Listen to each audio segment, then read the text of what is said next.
Yo, bienvenue dans ce nouvel épisode de CTO in Shape. Dans cet épisode, on reçoit uniquement la crème de la crème des CTO et des fondateurs. Parfois, ils ont les deux casquettes. L'idée, c'est de pouvoir en fait diguer dans leur expérience respective, que ce soit des échecs ou également leur réussite. Aujourd'hui, on a de la chance, on reçoit vraiment un maestro du recrutement, Mathias Frachon de The Product Crew. Moi, c'est Mathieu, ton software développeur préféré. Let's go. Mathias, enchanté. Est-ce que je peux te laisser te présenter de manière succincte pour nos invités? Pour le peu d'invités qui n'ont pas Internet chez eux, parce que je ne vais pas dire qu'ils parlent LinkedIn, parce que pour le peu d'invités qui ne te connaissent pas, est-ce que tu peux t'introduire? Ouais, tu viens de me S'il te mettre la plaît. pression totale là. Ah, mais non, Mais ouais, grave, avec plaisir. Merci de m'avoir invité. il y a un plaisir. Je suis Mathias, du coup. Et pour la faire courte, j'ai eu deux vies pro assez opposées. La première, j'ai bossé dans le luxe, où je bossais sur des campagnes de communication mondiale qu'on a implémentées, du coup, d'abord dans le domaine des parfums, pour Dior, et ensuite pour toutes les marques LVMH. Donc j'ai bossé depuis Paris pour le monde entier, et ensuite en Asie pas mal, où j'ai beaucoup vadrouillé. J'ai habité à Hong Kong pendant 2 ans. Et Stylé. partie de vie assez cool. Et après ça, j'ai complètement fermé le chapitre et je suis parti dans la tech que je connaissais pas du tout. Et j'ai monté avec mon ami Mehdi Ayouch une boîte qui s'appelle The Product Crew. Et ça a la particularité d'être un business qui est ultra boosté par sa communauté. D'accord. Je vais juste rebondir sur une chose. Tu m'as dit que tu as monté ta boîte avec ton ami Mehdi Ayouch. Et j'aimerais savoir un peu cette question n'était pas prévue, mais je suis juste hyper curieux. Mehdi, moi, je l'ai connu à travers les réseaux sociaux. Il est peut-être un peu plus discret que toi. Je le vois quand même, mais peut-être il a un peu moins ce beauty privilège, hein, je dirais ça comme ça, que tu as. J'ai sorti la chemise juste pour essayer de compenser le niveau de beauté, là, tu vois. Mais je vais savoir un peu, ce business-là, il a été créé parce que ça a été créé en fait parce que vous aviez des compétences transverses, enfin complémentaires tous les deux, ou c'est parce que c'était ton ami et tu t'es dit aujourd'hui, ok, on peut se lancer sur quelque chose d'aussi gros. Enfin, ce- enfin, quel a été l'enjeu du rapport que vous avez tous les deux dans votre collaboration aujourd'hui en fait? Ouais, je pense Quel a qu'on été l'impact? est archi complémentaires. Lui, en fait, si tu veux, il avait toute l'expérience du product management, parce qu'à la base de Product Crew, c'est une communauté product, Ok. qu'on a ensuite élargi à l'engineering, à la data, au designer. Et il avait vraiment ce knowledge. C'est un entrepreneur pure souche, au-delà d'être aussi un ami. Et donc, moi, j'étais primo-entrepreneur. Et quand on a commencé ça ensemble, j'y connaissais rien au product management, rien à la tech. Et globalement, ouais, rien à l'entrepreneuriat. Mais c'est Donc, incroyable. ce que j'ai apporté, c'est un peu ma vision de comment tu bâtis une marque. Comment est-ce que tu as une approche marketing un peu ouais, impactante. Je dirais pas que j'ai pris les recettes de Dior et de LVMH parce que vraiment, on a tout fait différemment. Mais cette compréhension, tu vois, de penser en first principles vis-à-vis du marketing et de l'appliquer à notre projet, c'est ça que j'ai pu amener. Et lui, il a amené vraiment voilà, la connaissance métier, la connaissance entrepreneuriale dans le projet. Donc, on C'est était hyper vraiment intéressant parce complémentaires. que j'ai demandé un peu c'était quoi ton rôle. Et c'est vrai que quand je parle avec toi, enfin je t'ai déjà eu aussi en off au téléphone, c'est vrai que j'ai ce Mathias hyper chill, hyper cool, mais hyper pointu. Hyper pointu et ça se transpire dans les posts, ça se transpire dans les autres fois où j'ai pu t'avoir aussi en podcast, où Mathias, quand il te parle, il est hyper sharp. Tu sais, tu sens en fait qu'il y a vraiment pas deux Mathias, mais il y a vraiment deux dimensions Tu vas me qui faire est. rougir là. Enfin, Mathias, tu peux parler avec lui, mais il faut être hyper pointu parce qu'il est hyper sharp. Est-ce que c'est quelque chose que c'est inné ou que tu as développé en fait euh, au fur et à mesure de ton aventure entrepreneuriale?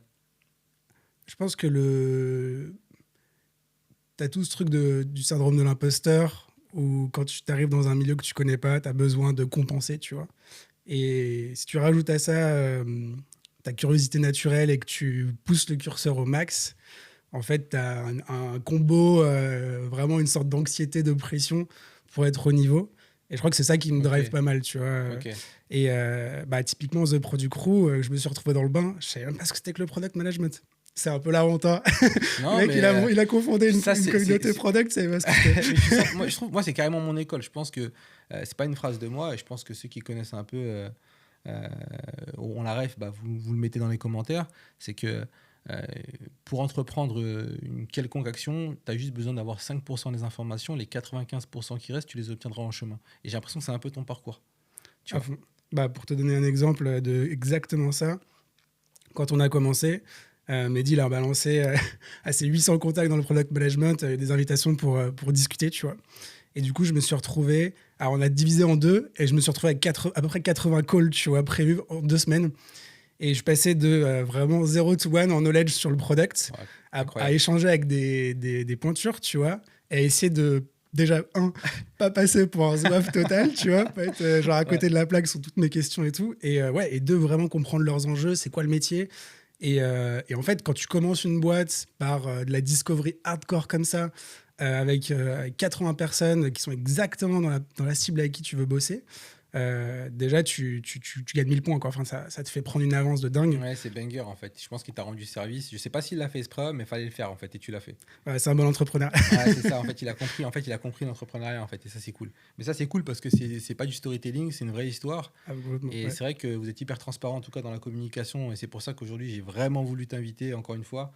Euh, et si j'ai une question à te poser, ça serait Mathias. Peut-être deux questions, mais je vais commencer par celle-ci. Mathias, il est motivé ou il est discipliné? Euh, je crois que enfin, dans l'entrepreneuriat, il faut avoir quelques actes, tu vois, qui sont les tiens. Et la motivation, elle suffit pas, en fait, parce qu'elle est... Enfin, je sais pas quelle est ta personnalité, tu vois. Ma personnalité, j'ai des moments de pic où je vais me sentir super fort et je vais avoir le drive, tu vois, y aller, tout Ouais. ça. Il y a des moments où ça plonge aussi, tu vois. Enfin, en général, une personnalité, soit ça pique très haut, ça pique très bas, soit c'est relativement stable. Moi, c'est plutôt comme ça. Et donc, tu es obligé d'avoir Ok, c'est les montagnes russes quoi. voilà, ouais, Ok. plutôt montagne russe. Et du coup, quand tu es dans les phases un peu de sous-énergie, tu vois, tu as besoin de cette discipline, de cette rigueur. Et je pense vraiment que c'est carrément limite de la formation neurologique, tu vois, de câbler ton cerveau petit à petit à une certaine discipline. Et aussi des rituels mentaux, tu vois, où quand tu as besoin de continuer à envoyer et que physiquement, mentalement, tu n'es pas là, bah en fait, il y a tu vois, ton Je câblage comprends. mental qui prend le relais. Mais c'est intéressant parce que je vois que par exemple, tu communiques beaucoup sur les réseaux. Je communique aussi pas mal sur les réseaux. On constate que tu n'as pas eu un parcours linéaire du tout. Et tu l'as évoqué juste avant. Tu n'étais vraiment pas du tout dans le product à la base. Tu n'étais pas dans l'entrepreneuriat. Tu n'es pas tombé dedans par hasard. Ouais. C'est ça qui est aussi dingue, c'est que tu n'es pas tombé dedans par hasard. Tu avais un pied dedans, mais tu pensais que tu n'avais pas forcément tous les skills, les assets pour pouvoir être où tu en es aujourd'hui. Tu as été un peu propulsé, mais par finalement tes compétences. Et puis aussi, on a toujours une part de connaissance, de chance. C'est aussi un peu ça. Et ça, tu le renies pas. Et ça, c'est dingue. Ouais.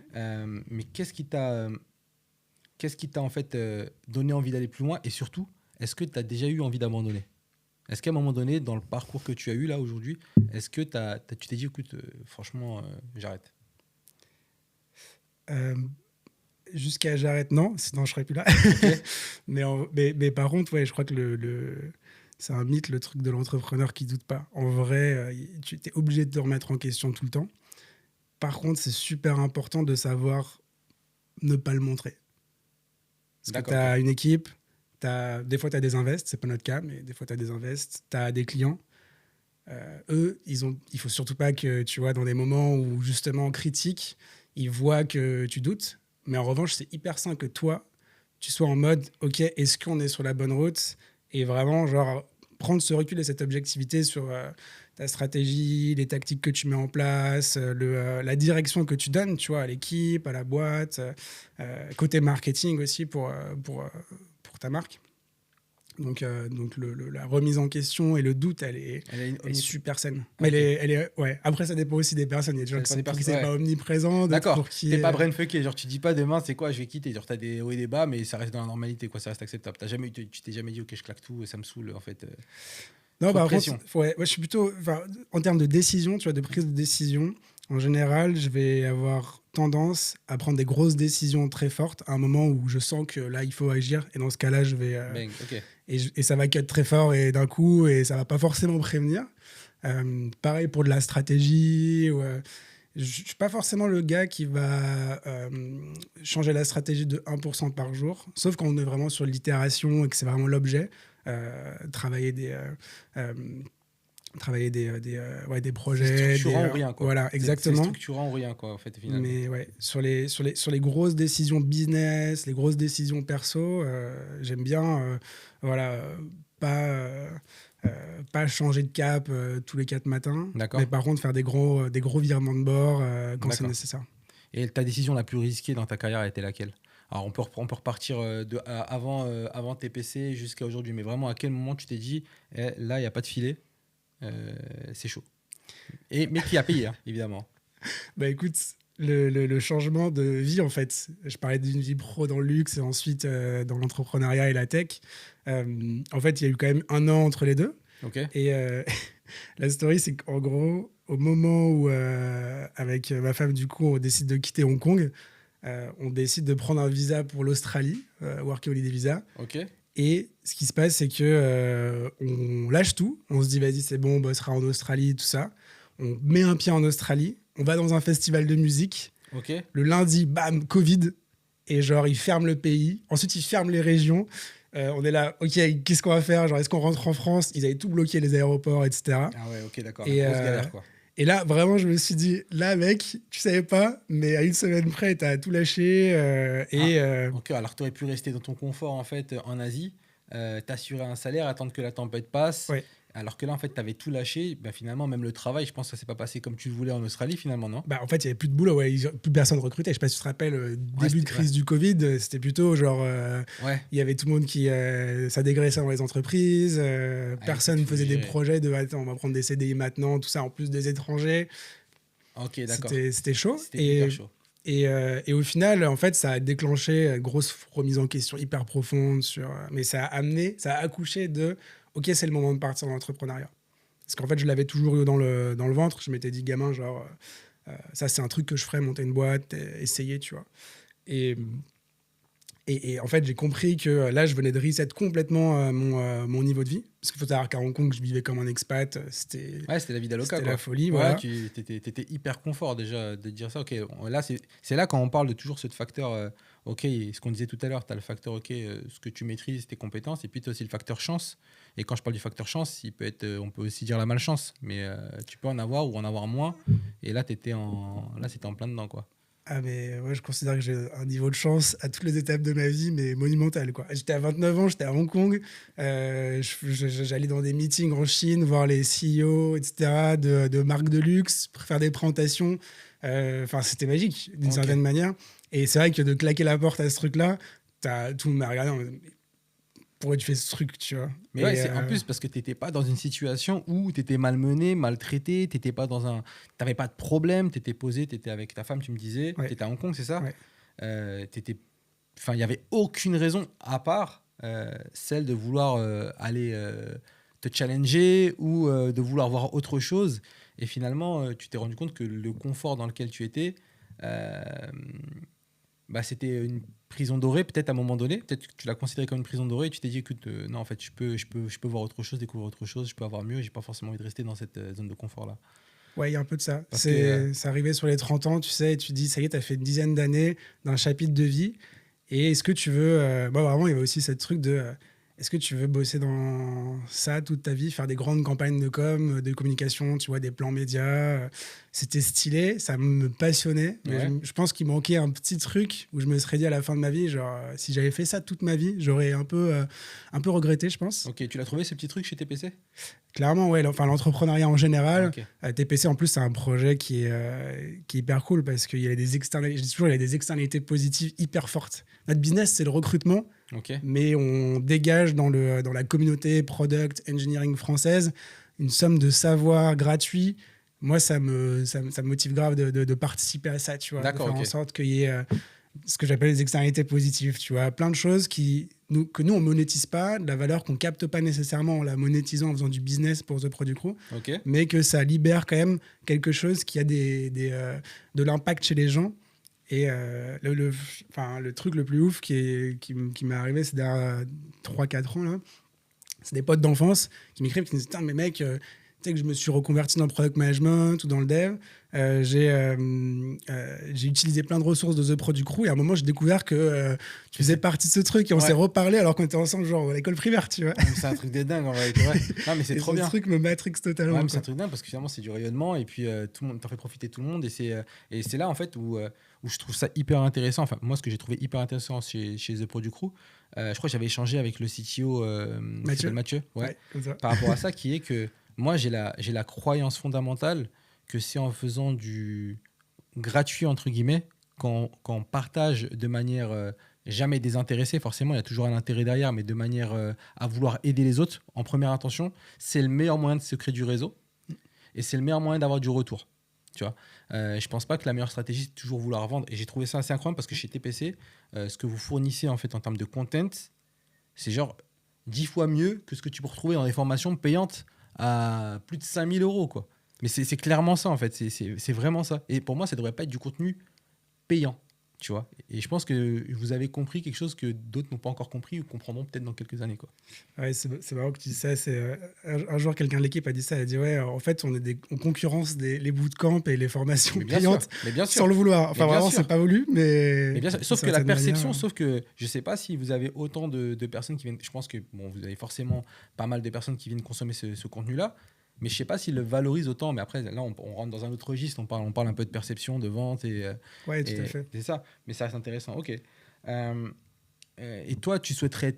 Parce que c'est vrai que quand tu es fondateur, et c'est vrai que ça, c'est une chose que j'aime aborder dans les podcasts, et dans ce podcast-là, vraiment particulièrement, c'est que en fait, la majorité des fondateurs que j'ai reçus, moi, dans ce podcast-là, ils ne font pas ça pour être des décideurs ou des chefs. C'est vraiment tout ils ont tous ça en commun. Et la question, moi, que je te pose aujourd'hui, c'est comment tu souhaites être perçu par tes collaborateurs et par la communauté? Est-ce que tu souhaites être perçu... Enfin, je ne vais pas te donner de choix, puis comme ça, tu auras totalement la possibilité de répondre. Mais voilà, c'est vrai que ça peut être aussi... ça peut générer aussi un sentiment très vaniteux d'être fondateur d'une boîte. Mais toi, quel est ton souhait? Tu aimerais être perçu comment en tant que personne? En tant que fondateur, tout simplement. Je crois que de toute mon expérience professionnelle, avant d'être fondateur et ensuite maintenant, pendant assez longtemps, j'ai voulu être bien perçu, tu vois, quelqu'un en fait, j'ai peut-être parfois même esquivé, tu vois, la posture du manager. Et un truc qui m'a vachement libéré et qui m'a permis d'être des fois plus, plus direct avec les gens, mais aussi plus clair, tu vois. C'est que maintenant, je m'en fous. Ok. Non, mais c'est une super bonne réponse, en fait. Tu t'en fous totalement de comment tu es perçu par les gens.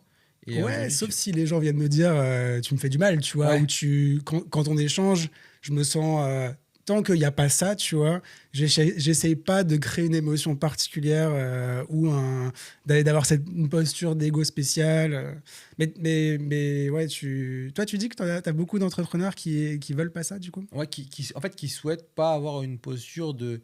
ou pas être perçus comme des personnes qui vont être des chefs, des décideurs ou des personnes puissantes. Voilà, c'est ça. C'est pas forcément ce qu'ils recherchent. À chaque fois, c'est leur premier moteur, ça va être d'aider, de changer les choses, d'améliorer les choses. C'est toujours dans cette énergie-là que les invités, en général, vont se diriger. Jamais quelqu'un qui est venu... Après, ils pourraient me le dire.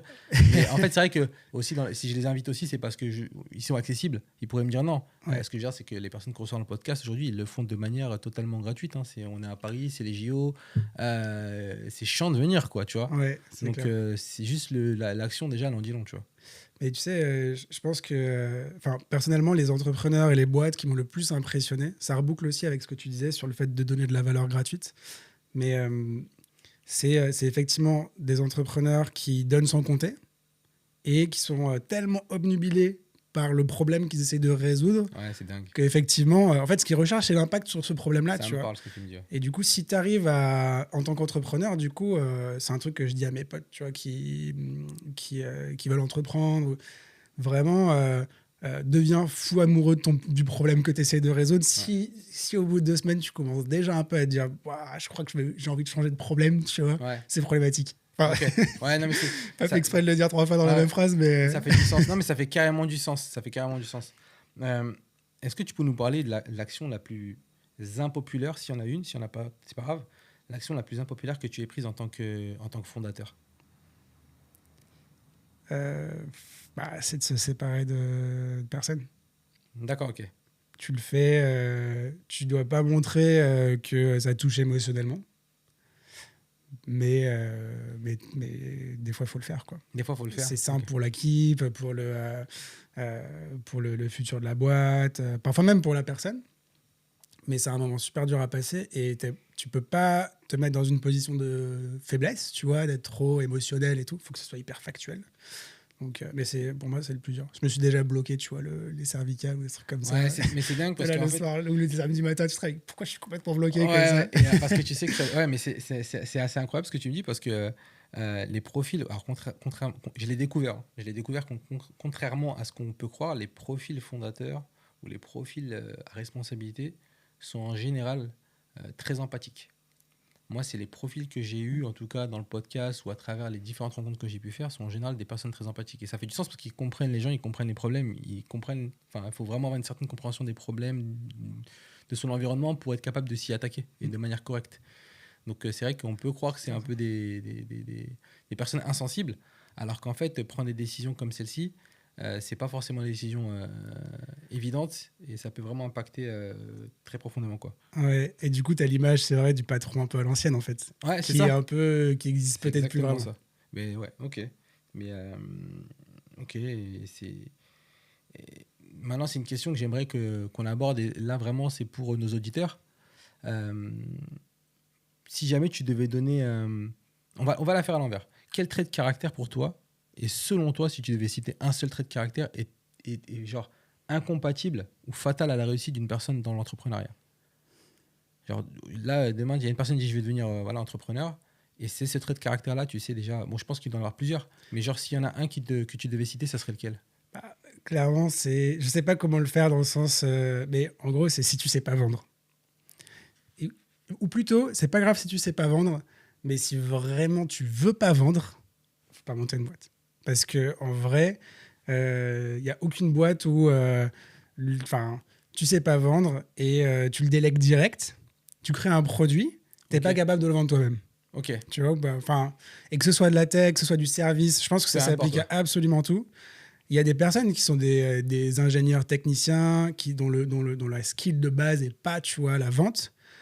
Mais si tu montes ta boîte au démarrage, enfin, je veux dire même d'un point de vue éthique, d'un point de vue compréhension, façonnage de ton produit, etc., faut te mettre sur le terrain, faut aller le vendre, quoi. D'accord, ok. Ok. Tu pourras pas l'idée derrière une équipe de commerciaux. Enfin, il y a 1 milliard de raisons. On pourrait faire un épisode de podcast entier sur pourquoi un entrepreneur qui sait pas vendre, bah, du coup, va probablement aller gagner des concours avec la BPI, lever de l'argent, etc. Et oublier de trouver des clients, tu vois. Mais c'est incroyable ce que tu dis parce que c'est vrai que tu as beaucoup de.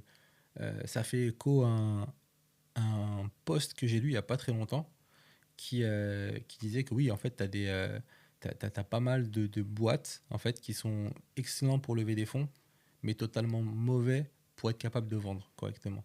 Ouais, Tu grave. vois, Je pense qu'on a beaucoup plus qu'on l'imagine. c'est vrai? Et Ok. mais je crois que je vois le post dont tu parles. Moi, c'est pas Thibault Louis, non, qui a dû Exactement, poster ouais. ça. J'ai trouvé ça hyper Et intéressant et très vrai, il a ouais. mis le doigt sur quelque chose je pense, de très concret, très réel parce qu'on peut le retrouver aussi à plus bas niveau. Là, on est à très haut niveau et en fait, on se dit toujours, bah, plus le mensonge est gros, plus ça passe. Mm. On pourrait dire, donc on pourrait mettre des doutes, ouais, mais je pense qu'en fait, non, non, c'est totalement vrai parce que. Bah, tu sais, le premier signal, c'est tu développes ta tech. Alors, on va quand même faire un disclaimer. Ouais, Quand tu bosses sur des sujets ultra hard, évidemment que bah, ça va être compliqué d'avoir des clients avant de développer ta tech. Mais quand tu es face à un sujet, un marché, une problématique adressable, tu vois, et que tu as une personne qui vient développer une tech ultra complexe avant d'avoir trouvé des clients ou avant d'avoir, tu vois, au moins une traction sur quelque chose, c'est quand même, pour moi, un red flag, tu vois. ouais. Genre, il n'a pas compris le problème qu'il est en train de résoudre, quoi, en fait. Un peu, ouais. C'est Un exactement peu ça. ça. Il n'a Un pas peu compris le problème qu'il est en ça. train de Et résoudre. je crois que Thibault Louis, il dit en gros, en somme, ouais, tu vas aller faire des présentations avec du charabia technique pour flouer un peu des Qui ne investisseurs. comprennent strictement Ils rien. comprennent rien, mais ils Ouais, savent juste qu'il y a un marché à 100 milliards ça fait du à sens, ouais. taper. Ça fait sens, ouais. Carrément. Mais c'est trop ça. Et si tu avais, c'est la question, fameuse question que je pose en fait à chaque invité, si tu avais 3 mots que tu pouvais t'envoyer à ton toi d'il y a 5 ans, ça serait lesquels? achète du Nvidia. C'est trop bon. C'est trop ça, achète du Nvidia. Prends des balles. Non, ouais. Genre, bah, t'aurais fait... il y a 5 ans, puis t'étais dedans, ouais. Ah, Il y a 5 ans, t'aurais mis acheter du Nvidia. Ok, je crois que je dirais juste, honnêtement, je crois que je dirais juste, ça va être ouf. Enfin, achète tu du vois, Nvidia, un quoi. truc. Tu te serais écouté ou pas? Ah, j'en sais rien. Ah ouais. Honnêtement, Tu serais je regarde non, mais je pense- Terminator, je sais je pas me dans serais quel dit, état c'est il est. un- Ouais, Je sais pas dans quel état il doit être. Il doit être totalement défoncé. Il me dit achète du Nvidia, et tu sais quoi, vas-y, tu sais quoi, jette-moi ça là. je regarderais genre carte graphique, jeux vidéo. Il Non, va non, acheter, mais il va ouais. investir dans les dernières cartes et tout. Plus sérieusement, je pense que je m'enverrai un message positif en mode vraiment, tu vas kiffer, ça va être incroyable. Tu vois, un truc, pas de. Pas d'incitation à changer le cours des choses, tu vois. Ouais, c'est Laisser ça. un peu le destin faire son truc. Et par contre, savoir que dans tous les cas, ça va être cool, ça va vas être t'y incroyable trouver, et qu'il faut kiffer le voyage, tu vois. D'accord, ok. Ce serait peut-être ça le message. Ok. Ça On dépend va si passer- je suis greedy dans le moment, tu vois. Ah, J'ai envie c'est de ça. faire là-dessus. Ouais, c'est ça. Tu parles de thunes, bah écoute, on va passer sur la question Joker. La question Joker, t'as le droit de pas répondre. Ouais, ok. T'as le droit de pas répondre. Tu dis écoute, Joker, et puis on passe à la prochaine. Est-ce que Mathias Frachon il est millionnaire? Je crois que je saurais. Enfin, ça dépend un petit peu du calcul, tu vois. Mais en tout cas, TPC, aujourd'hui, et ça, c'est un message peut-être qui, tu vois, n'a pas fait de moi un millionnaire encore. Ok. Et ce qu'il faut savoir, c'est que même si ta boîte marche, parce qu'on a eu de la chance, ça a quand même marché tout de suite, tu vois. Et chaque fois que je parle avec un pote qui veut entreprendre, je lui dis direct, genre, mec, ça va rater tout de suite. Ta première idée, elle va foirer. Ta deuxième idée, elle va foirer. Donc, prépare-toi à l'échec, tu vois. Et en même temps, je sais que j'ai été super chanceux, tu vois, que TPC marche direct. Mais quand tu entreprends et que tu veux monter une boîte avec des équipes, tu vois, pas un truc ultra scalable comme de la tech, et quand bien même, parce que si tu montes un truc ultra scalable comme de la tech, tu vas avoir des invests, etc. C'est des années et des années avant vraiment de te dire, OK, ça fait de moi, tu vois, même si ça marche, il va falloir que ça marche longtemps, quoi. Ok. Et donc, ouais, je dirais que, je crois que non, je dirais que non. Pas encore. Pas encore, Ok. ouais. Ok, bah merci pour ta réponse parce que tu n'étais pas obligé de répondre. Et c'est vrai que, en fait, c'est super intéressant parce qu'on a toujours un peu l'aspect un peu réseaux sociaux. Est-ce que c'est vrai? Est-ce que c'est faux? Là, on est dans un contexte beaucoup plus concret, réel. Et on a un retour d'une personne qui a créé une boîte qui est quand même assez connue, reconnue, qui marche plutôt bien, en tout cas de l'extérieur.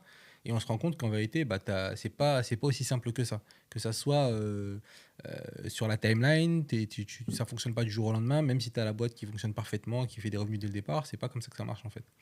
Non, c'est ça. C'est plus complexe que ça en fait, c'est beaucoup plus complexe que ça. Ouais, si tu veux comprendre un petit peu, mais c'est vrai qu'on va beaucoup dans les raccourcis en France, on a une mauvaise éducation financière, économique, je pense, sincèrement. Et donc, ça vedo dire que aussi bien dans le discours politique que dans le discours LinkedInien, Ouais. on prend énormément de raccourcis. Et t'as des entrepreneurs qui ont l'air d'être super successful, qui, à mon avis, ont pas grand-chose en réalité. Ouais, Que ce soit et après, c'est en cash et en equity, tu vois. C'est vraiment deux notions aussi différentes.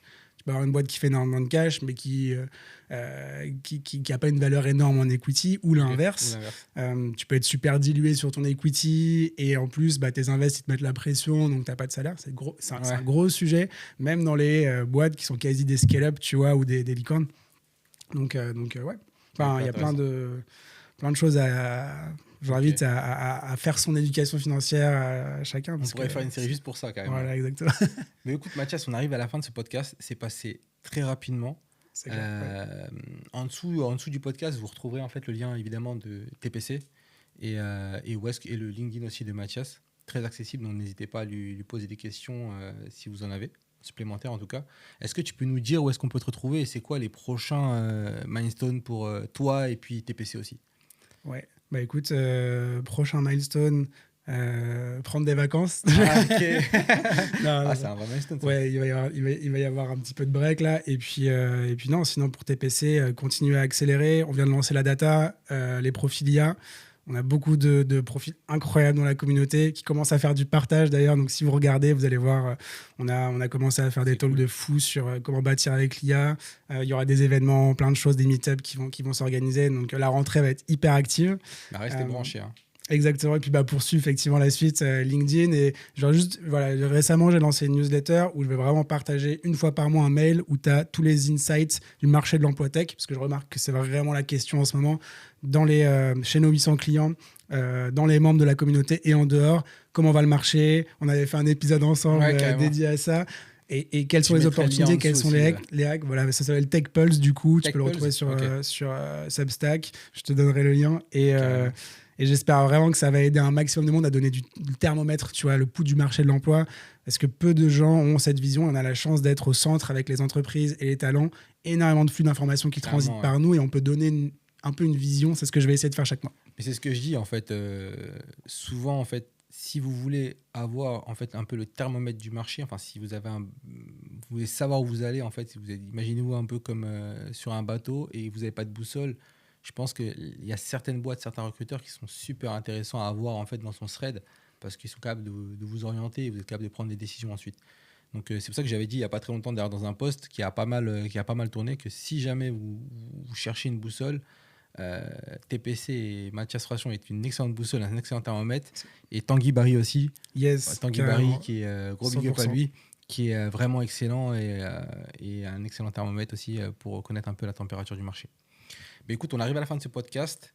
Merci d'être venu. Tu as relevé le niveau du podcast encore. Donc le prochain, on va devoir encore aller chercher au moins aussi bien. Et, On va y arriver. et j'espère qu'on aura l'occasion de te retrouver très rapidement encore une fois dans un autre podcast. Merci Mathieu, c'était vraiment un Je te plaisir. remercie. Salut. Tchuss.